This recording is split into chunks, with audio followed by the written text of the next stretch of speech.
Saudara, tuan-tuan dan puan-puan, this is politik masa hadapan. Kita tak perlu takut dengan siapa. Kenapa perlu kita takut dengan DAP? Saya rasa tidak ada sebab kita perlu takut dengan DAP. Kalau kita tidak takut kepada gerakan, kita tak pernah takut kepada MCA, kita tak pernah takut dengan mana-mana parti yang bukan melebes, kenapa perlu kita takut dengan DAP? So, saudara, tuan-tuan dan puan-puan, yang kita takut apabila Melayu tidak boleh bersatu. Sebab itu, saya menyahut pandangan dan ulasan ataupun idea yang lontar dalam ucapan dasar untuk membuka rumah UMNO ini menjadi bangsa untuk bangsa kita. Kalau tak nak, sudahlah. Bukan kita boleh paksa. PAS tak mau terima, dia duduk kat luar. Dulu kita dah bawa kat sini, kita semua menangis. Kita saja yang menangis, dia orang tak menangis. Saya pergi kat toilet nak minta tisu pun habis. Lalu sekarang apa jadi? Apa jadi? Sejarah adalah kekuatan kita. Tetapi sejarah sahaja tidak cukup untuk menjamin keyakinan rakyat. Rakyat hari ini menilai pemimpin berdasarkan keupayaan mentadbir dengan baik, menyelesaikan masalah rakyat secara tuntas, memberi kestabilan politik dan membina kekuatan ekonomi negara. Apa yang kita buat hari ini? Walaupun kita kalah, kita hanya menang 30 dan kita hanya dapat 7 kalau dibandingkan dengan orang yang menang lebih banyak daripada kita tapi tak dapat begitu banyak. Kenapa kita terima? Kerana salah satu tanggungjawab kita ialah untuk memastikan bahawa kita mesti memberi kestabilan politik dalam negara ini. Itu sama ada kita bekerja dengan siapa tak penting. Tetapi elemen yang disumbangkan oleh UMNO ini adalah untuk memberi kestabilan politik kepada negara. So, saudara, tuan-tuan dan puan-puan, pilihan raya ini dia bukan lepas kalah habis. Tak. Setiap 5 tahun kita akan berdepan dengan pilihan raya. Hari ini sebenarnya kita tengah tinggal lagi 2 tahun. Kita mesti menunjukkan kepada masyarakat di luar sana bahawa walaupun UMNO ini kalah, tapi kita tidak pernah lari dari memastikan bahawa kita menyumbang kepada kestabilan negara ini. So, saudara, tuan-tuan dan puan-puan, rakyat tidak menuntut 100% kesempurnaan daripada pemimpin. Setiap pemimpin ada kelemahan masing-masing. Mereka tahu bahawa politik bukan dunia yang ideal. Tetapi apa yang mereka tuntut ialah integriti, kejujuran, kecekapan dan keberanian membuat keputusan yang sukar demi rakyat dan kestabilan negara. Itulah keputusan yang kita buat. Saya bagi contoh. Di Kuala Lumpur. Dalam konteks Kuala Lumpur, ada 11 parlimen. Kita kalah dalam Kuala Lumpur ni. Cuma ada satu saja menang. Itu pun orang panggil menang nasib. Di Titi Wangsa. Tetapi apa saya nak tekankan ialah apabila ada cadangan untuk membuat akta urban renewal ini, URA ini, dan banyak tempat-tempat yang akan dibangunkan ini terletak di Kuala Lumpur. Yang amat berhormat Presiden, apabila mendengar rintihan masyarakat di Kuala Lumpur ini, satu hari dia panggil saya. Nih, Dato' Jo, you boleh tolong tak? You tolong jadi pengurusi, pergi buat satu convention, kita nak tahu apa keresahan penduduk-penduduk ini. Jadi kita buat. Satu orang je kat dalam Kuala Lumpur. Tapi kita buat ini, kenapa? Kita nak dengar apa dia rintihan rakyat. Oleh kerana kita berada dalam kerajaan, perkara-perkara yang sebegini, kita boleh atasi. Untuk apa? Untuk memastikan kalau betul pun kita nak buat urai ini, dia mesti memenuhi cita rasa dan prosedur yang kita ikut ini tidak akan menolak orang-orang Melayu dalam bandar. Sebab tu akhirnya apabila resolusi ini dibuat, dan saya sendiri juga memberitahu kepada Yang Amat Berhormat Perdana Menteri. Saya detailkan apa perkara ini. Apabila beliau tengok saja, dia cakap, okey, kita tangguh semua kat dalam parlimen ini. Ahli UMNO tidak seharusnya gentar dengan DAP jika tidak pernah takut dengan gerakan dan MCA atau parti politik bukan Melayu yang lain. Naib Presiden UMNO, Datuk Seri Johari Abdul Ghani menegaskan, apa yang harus ditakuti adalah apabila orang Melayu gagal untuk bersatu dalam menghadapi cabaran politik. Kenapa perlu kita UMNO takut dengan DAP? Saya rasa tidak ada sebab kita perlu takut dengan DAP kalau kita tidak takut kepada gerakan. Kita tak pernah takut kepada MCA, kita tak pernah takut dengan mana-mana parti yang bukan Malay based. Kenapa perlu kita takut dengan DAP? Yang kita takut apabila Melayu tidak boleh bersatu, katanya. Mengambil contoh rang Undang-Undang Akta Pembaharuan Semula Bandar, Johari berkata walaupun UMNO hanya memiliki 1 kerusi parlimen di Kuala Lumpur berbanding 10 kerusi yang dimenangi Pakatan Harapan, parti itu tetap berjaya menangguh pelaksanaan RUU berkenaan pada Ogos lalu. Beliau yang juga ahli Parlimen Titiwangsa menegaskan peranan UMNO dalam kerajaan adalah bagi memastikan setiap dasar yang digubal selari dengan aspirasi rakyat serta tidak menjejaskan kedudukan orang Melayu, khususnya di kawasan bandar. Oleh kerana kita berada dalam kerajaan, perkara-perkara sebegini kita boleh atasi, katanya. Dalam ucapannya, Johari turut menyambut baik cadangan Presiden UMNO Datuk Seri Ahmad Zahid Hamidi semalam untuk menubuhkan Jawatan Kuasa Penyatuan Rumah Bangsa. Penubuhan jawatan kuasa tersebut bertujuan untuk menyambut kembali mana-mana individu atau secara encik bloc ke dalam UMNO. Saya berharap idea rumah bangsa ini akan menjadi kenyataan sebelum pilihan raya utama ke-16, katanya. So, saudara, tuan-tuan dan puan-puan, this is politik masa hadapan. Kita tak perlu takut dengan siapa. Kenapa perlu kita takut dengan DAP? Saya rasa tidak ada sebab kita perlu takut dengan DAP.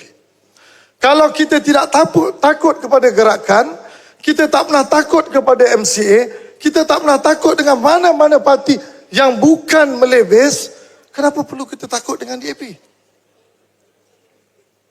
So, saudara, tuan-tuan dan puan-puan, yang kita takut apabila Melayu tidak boleh bersatu. Sebab itu, saya menyahut pandangan dan ulasan ataupun idea yang lontar dalam ucapan dasar untuk membuka rumah UMNO ini menjadi bangsa untuk bangsa kita. Kalau tak nak, sudahlah. Bukan kita boleh paksa. PAS tak mau terima, dia duduk kat luar. Dulu kita dah bawa kat sini, kita semua menangis. Kita saja yang menangis, dia orang tak menangis. Saya pergi kat toilet nak minta tisu pun habis. Lalu sekarang apa jadi? Apa jadi? Saya tak ada masalah dengan PAS sebab dia orang Melayu. Di kawasan saya pun semua PAS, bila saya menang wakil rakyat, mana-mana pertolongan yang perlu kepada saya bantu semua. Saya tak kira. UMNO akan berdepan kerugian lebih besar berbanding mendapat laba jika bersetuju menghidupkan semula Muafakat Nasional pada PRN Johor, sambil penganalisis menyifatkan langkah itu menguntungkan PAS. Hisamuddin Bakar daripada Ilham Center berkata cabaran utama dijangka timbul di meja rundingan yang mana PAS akan cuba menuntut bertanding di kerusi dianggap berpotensi menang tanpa mengambil kira rekod prestasinya di negeri berkenaan. UMNO perlu mempertimbangkan untuk memberikan sejumlah kerusi kepada PAS sebagai sebahagian daripada formula kerjasama politik. Dalam konteks semasa, Barisan Nasional menyandang 40 daripada 56 DUN Johor. Sekiranya kerjasama UMNO PAS direalisasikan, ini bermakna sebahagian kerusi selama ini menjadi medan UMNO atau parti komponen BN terpaksa dikorbankan bagi memenuhi tuntutan rakan politik tersebut. Hakikatnya, prestasi PAS di Johor tidak menunjukkan kekuatan yang signifikan, katanya kepada FMT. Penganalisis dari Universiti Malaya, Taufik Yaakob, berkata UMNO akan membazirkan momentum politik yang berharga jika mahu bertolak ansur dengan PAS di negeri yang kini kembali menjadi kubu kuatnya. Beliau berkata, UMNO boleh bersaing merebut kelompok pengundi Melayu Islam yang sama dengan meletakkan calon yang mempunyai kredibiliti Islam yang kuat dan bukannya bergantung kepada PAS. Malah apabila menang dan berkuasa di Johor, UMNO BN dapat laksanakan lebih pendekatan meningkatkan syiar Islam berbanding tawaran yang tidak pasti boleh dilaksanakan seperti dikemukakan PAS, katanya. Dua penganalisis berkenaan mengulas kenyataan timbalan Presiden PAS Tuan Ibrahim Tuan Man bahawa PRN Johor menjadi peluang menghidupkan semula MN dan membina semula kekuatan politik Melayu Islam. Namun, Presiden UMNO Zahid Hamidi pada Jumaat berkata pertemuan antara pemimpin PAS dan UMNO pada malam sebelumnya langsung tidak menyentuh mengenai pembentukan semula MN. Pakatan UMNO PAS telah dirasmikan pada 2019 ketika Pakatan Harapan membentuk kerajaan. Piagam tersebut akhirnya terbubar selepas PAS membentuk Perikatan Nasional Bersama Bersatu pada tahun berikutnya. BN ditunjangi UMNO akan bergerak solo pada PRN Johor sekaligus menyaksikan pertembungan dengan PH dan PN. BN menguasai 40 daripada 56 kerusi DUN Johor, majoriti selesa yang diperoleh pada PRN 2022. Sebanyak 33 kerusi dimiliki UMNO. Daripada 3 kerusi dimenangi PN, hanya kerusi Maharani dimenangi PAS. Ditanya sama ada seruan PAS untuk MN mencerminkan keikhlasan menyatukan pengundi Melayu Islam, dua penganalisis berkata langkah tersebut dilihat lebih condong perkiraan politik berbanding prinsip. Hisamuddin merujuk gesaan itu dibuat ketika hubungan PAS dengan Bersatu dalam PN kini sudah tidak menentu. PAS menyedari UMNO kini berada dalam keadaan lebih stabil berbanding beberapa tahun lalu. Sebelum ini, PAS memilih meninggalkan MN dan memberikan keutamaan kepada kerjasama Bersama Bersatu melalui PN. Dalam keadaan tersebut, PAS kembali mengangkat naratif perpaduan Melayu dan Islam sebagai asas untuk membuka semula ruang kerjasama dengan UMNO, katanya. Namun, beliau mempersoalkan sama ada PAS sanggup melakukan kompromi sama sekiranya MN dihidupkan semula. Jika PAS benar-benar ikhlas mahu mengembalikan kerjasama tersebut, adakah mereka bersedia memberikan lebih banyak ruang kepada UMNO di negeri yang kini menjadi kubu kuat PAS seperti Kelantan, Terengganu dan Kedah? Adakah PAS sanggup mengorbankan sebahagian kerusi yang mereka kuasai bagi membuktikan komitmen terhadap kerjasama yang seimbang? Taufik berkata, mustahil bagi PAS memberikan konsesi di 3 negeri di tadbirnya memandangkan dominasi parti itu. Pendirian UMNO untuk terus mendukung kerajaan perpaduan sambil mengekalkan keterbukaan terhadap pelbagai pilihan politik merupakan strategi parti supaya terus relevan dan memiliki kuasa tawar-menawar. Pensyarah Sosiologi Politik Universiti Sains Malaysia, Profesor Datuk Dr. Sivamurugan Pandian berkata, mesej yang dibawa menerusi pendirian terkini UMNO memperlihatkan komitmen terhadap kestabilan politik serta fleksibiliti menentukan hala tuju parti. Ini menunjukkan UMNO mahu kekal relevan sebagai parti yang mempunyai kuasa tawar-menawar untuk membentuk lanskap politik. Sama ada dengan Pakatan Harapan atau penjajaran semula kerjasama selepas pilihan raya umum ke-16 nanti. Kelebihan ini penting ketika proses rundingan politik, antaranya berkaitan pembahagian kerusi dan sebagainya, kata Sivamurugan. Jelasnya, dalam keadaan politik yang semakin dinamik, menutup ruang kepada kemungkinan kerjasama baharu bukan pendekatan bernas.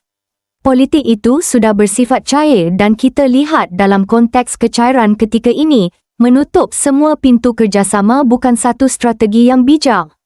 Seperti biduk berlalu, Kiambang bertaut, dalam politik, walaupun ada perselisihan sekarang, kerjasama masih boleh dibentuk kelak.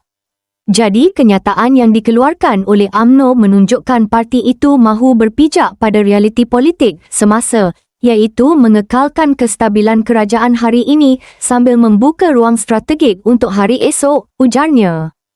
Sivamurugan turut berpandangan kenyataan UMNO tidak seharusnya ditafsirkan sebagai usaha menjauhkan diri daripada PH. Ini kerana UMNO ketika ini dipercayai sedang dalam fasa mengukur tahap pemulihan parti, antaranya selepas pengenalan gagasan rumah bangsa. Selain melihat kekuatan sebenar di peringkat akar umbi, UMNO mahu melihat sama ada sokongan tradisinya telah kembali. Bertanding solo untuk kesemua kerusi DUN di Johor dan Negeri Sembilan akan memberi gambaran lebih jelas tentang kekuatan akar umbi serta penerimaan pengundi. Dalam sesebuah gabungan, jumlah kerusi yang ditandingi sering menjadi ukuran pengaruh sesuatu parti. Namun yang penting bukan sekadar berapa banyak kerusi ditandingi, tetapi juga sama ada UMNO berjaya menterjemahkan keyakinan parti kepada sokongan pengundi sebagai usaha melihat kebangkitan parti, katanya. Keputusan UMNO dan Barisan Nasional yang hampir pasti bergerak solo dalam menghadapi pilihan raya umum ke-16 membuka lembaran baharu dalam strategi politik parti itu, namun pada masa sama menimbulkan pelbagai persoalan terhadap hala tuju sebenar kerjasama politiknya. Presiden UMNO yang juga pengerusi BN, Datuk Seri Ahmad Zahid Hamidi mengesahkan pendekatan tersebut, namun menegaskan bahawa parti itu tidak akan bertanding ke semua 222 kerusi parlimen dan masih mengambil kira persefahaman dengan parti lain bagi mengelakkan pertandingan tiga penjuru. Pendekatan ini sekaligus memperlihatkan satu bentuk strategi yang tidak sepenuhnya solo, iaitu bertanding atas jenama sendiri, tetapi masih bergantung kepada kerjasama tidak rasmi dengan parti lain. Ketua Penyelidik O2 Research, Anis Anwar Suhaimi berpandangan, langkah berkenaan sebenarnya mengulangi semula model persefahaman antara BN dan Pakatan Harapan yang pernah dilaksanakan ketika pilihan raya negeri di 6 negeri pada 2023. Malah, pada ketika itu, Ahmad Zahid secara terbuka mengistilahkannya sebagai sebuah gabungan BAN-PH. Langkah pembentukan kerajaan campuran madani ketika itu disandarkan sepenuhnya pada keabsahan titah yang di-Pertuan Agong demi mewujudkan kestabilan politik negara. Bagaimanapun, menjelang PRU 16, legitimasi titah Agong tersebut tidak lagi boleh dijadikan sandaran utama, maka pendekatan tersebut terpaksa dijenamakan semula. Situasi ini disebabkan walaupun kerajaan perpaduan telah terbentuk hampir sepenggal, restu daripada peringkat akar umbi setiap parti masih bersifat rapuh dan memerlukan naratif baharu untuk diterima.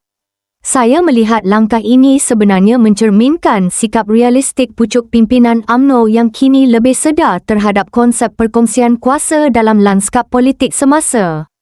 Situasi ini amat berbeza jika dibandingkan dengan fasa pasca langkah Sheraton dalam kerjasama BAN-PN.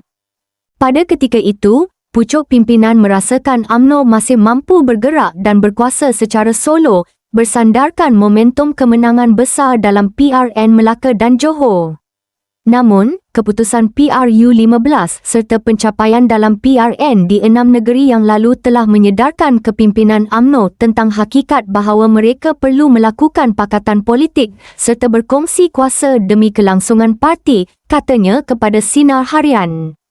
Menurut Anis Anwar, pemikiran itu jelas terzahir semasa sambutan ulang tahun ke-80 UMNO. Apabila mereka mengakui bahawa UMNO tidak lagi sekuat dahulu dan tidak boleh lagi berdiri sendirian jika ingin memenangi pilihan raya. Justru, secara teorinya, model pakatan politik sememangnya diperlukan bagi menyatukan undi demi meningkatkan kebolehmenangan parti-parti yang bekerjasama. Bagaimanapun, identiti rakan pakatan tersebut akan menghantar isyarat yang sangat khusus kepada pengundi dalam memahami makna politik sesebuah parti. Rakyat sebenarnya tidak keliru, malah mereka mampu membaca isyarat serta mesej politik yang cuba disampaikan.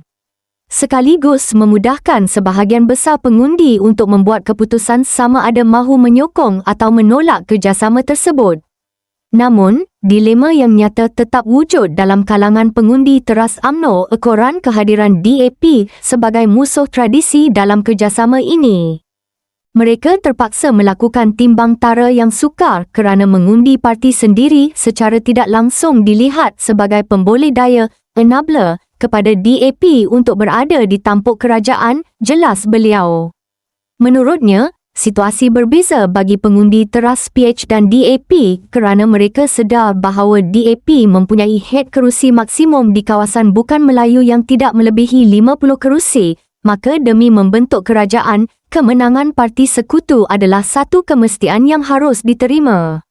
Ditanya dari sudut untung rugi antara BN dan PH dalam model kerjasama ini, beliau melihat BN sebagai pihak yang paling mendapat keuntungan, didorong oleh corak undi boleh pindah transferable vote antara pangkalan pengundi PH dan BN. Jelasnya, di kerusi-kerusi yang ditandingi oleh BN tanpa pertembungan dengan PH, terdapat kemungkinan besar bank undi PH akan berpihak kepada calon BN bagi melengkapi undi teras parti itu sendiri.